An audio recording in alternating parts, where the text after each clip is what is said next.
Pag-asa said cooler weather is expected in the Philippines in the coming months as the amihan season begins. Let's discuss that further with Pag-asa weather specialist Benison Estareja.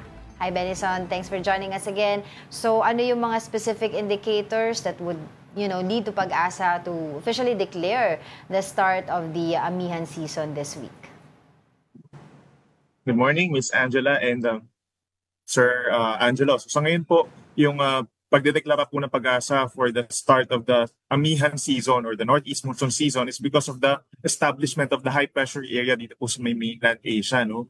Yung high pressure na yan, nagdadala po yan ng malamig na hangin po going towards the Philippines. So we're expecting naman in the coming months, next 4 to 5 months, magiging gradual yung paglakas po ng hanging amihan. So ibig sabihin, medyo dry po ito, at may kalamigan, lalo na pagsapit po ng December hanggang February. And then at the same time, meron din aasahang mga mahihina pag-ulan dulot ng amihan.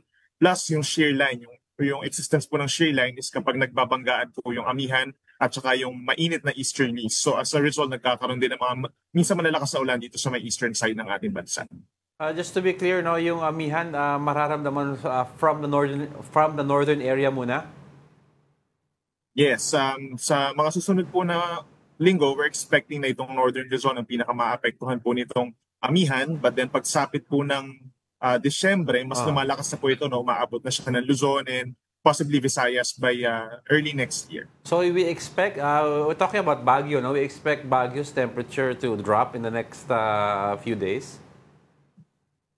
For Baguio naman po, at saka yung mga nearby areas dito sa may Cordillera regions, we're expecting na gradual po yung pagbaba ng temperature. So hindi agad-agad natin mararamdaman yung mga 10, 11 degrees na minimum temperature sa madaling araw. Medyo mabagal po yung process natin. Actually, yung mga record low temperatures po natin, madalas nagaganap po yan at nare-record sa January at February.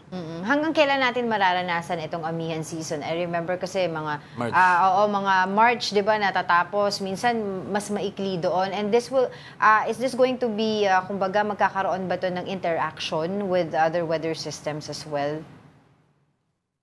Totoo, Miss Angela, we're expecting pagsapit po ng Marso, humihina na yung amihan natin at posibleng mag-terminate tayo ng northeast monsoon pagsapit po ng kalagitnaan or katapusan po ng Marso and then mapapalitan niya ng easterlies which is, ibig sabihin, paparating na tayo dun sa panahon ng tag-init kung saan mas iiral na nga yung mainit na panahon. Okay. So yung mga pag-ulan pala yesterday, anong dahilan nun? Kung dito sa Metro Manila, meron tayong mga pag-ulan po na naranasan as well as yung mga nearby areas because of the thunderstorms. So yung low pressure area na dito sa may parting Visayas and Palawan naka-apekto po kahapon. Go ahead. So the last few months tayo before mag-change ng taon, pero how many more storms do we expect and what areas specifically makakaramdam ng bagyo?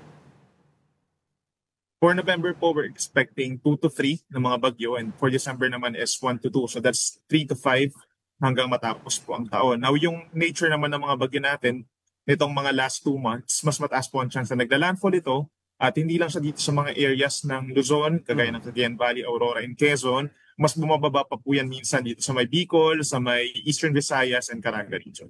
So southern areas. Tama. Alright, maraming salamat sa iyong oras, Pag-asa Weather Specialist Benison Estareja. Thank you.